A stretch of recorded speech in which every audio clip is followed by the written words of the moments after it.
Hörmətli izləyicilər, kanala abunə olub like etməyi unutmayın. Günün xəbərləri təqdim edir.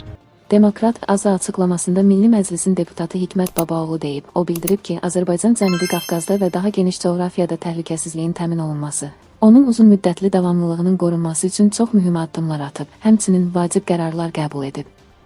Hazırda bu qərarların nəticələrini görməkdəyik. Qarşıdakı mərhələ təkcə hərbi siyasi deyil, həm də iqtisadi təhlükəsizlik mərhələsi olacaq. Bugün formalaşan əməkdaşlıq mühiti sabahın iqtisadi təhlükəsizliyini təmin edəcək. Bu baxımdan sərhədlərin açılması mühüm və vacib şərtlərdən biri kimi ön plana çıxır. Sərhədlərin nə vaxt açılması ilə bağlı qərarlar isə sadəcə qərar xatirinə verilmir. Bu addımlar mövcud reallıqlar, iqtisadi və siyasi faktorlar, narkotik tranziti, tibbi təhlükəsizlik kimi amillər nəzərə alınmaqla kompleks şəkildə təhlil edilərək qəbul olunur. Quru sərhədlərin açılması vacibdir. Lakin ən doğru qərar ən uyğun zamanda veriləcək.